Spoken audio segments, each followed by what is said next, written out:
The engines were finding life difficult. Workmen were mending the viaduct on the main line. The arches needed strengthening. The Fat Controller did not want to close the railway while the work was done, and so repairs took a long time.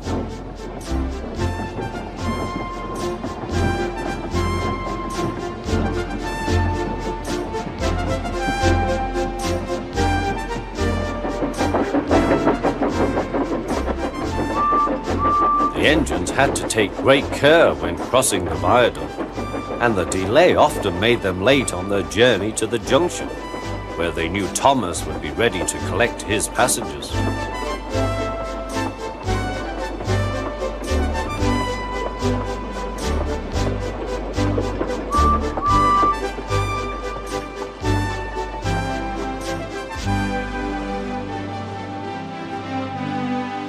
Thomas grew crosser and crosser. "Time's time," he grumbled. "Why should I keep my passengers waiting while Henry and James dawdle about all day on viaducts?" "Don't blame me," snorted Henry. "If we hurried across the viaduct, it might collapse, and then you'd have no passengers at all. What would you do then?" "Run my train on time for one thing," retorted Thomas. He hurried away before Henry could answer. Bertie was impatient too. He was timed to arrive just after Thomas. His passengers found that instead of going straight from the bus to their train, they were kept waiting till Thomas arrived. Soon Bertie grew cross with Thomas. "Late again," he remarked, as Thomas panted wearily in.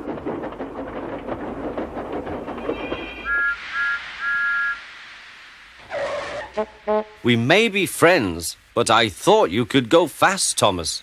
It's time we had another race. I reckon I could beat you now." Thomas let off steam loudly. "Rubbish," he hissed fiercely. "It's those mainline engines. They dither about on their viaduct and then blame the Fat Controller's workmen. It's just an excuse for laziness, if you ask me."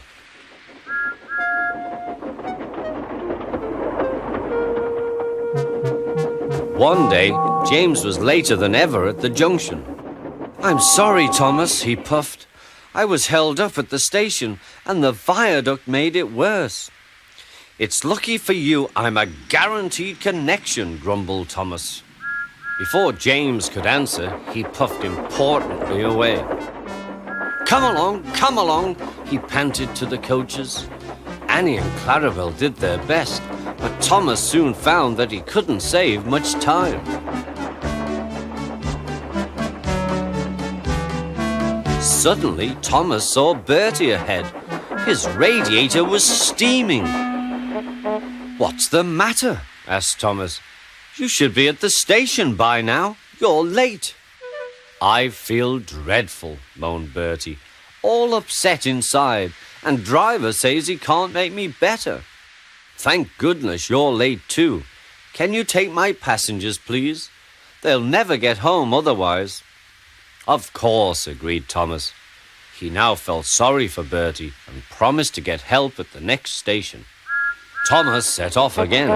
Already he felt much more cheerful, and Bertie's passengers, travelling in Annie and Clarabel, all reached home safely. When Bertie was better, he came to thank Thomas. "I'm sorry I teased you about being late," he said. "That's all right," said Thomas. "I'm glad I could help. There are times when being late isn't such a bad thing after all." With a last cheerful greeting, the two friends went back to work.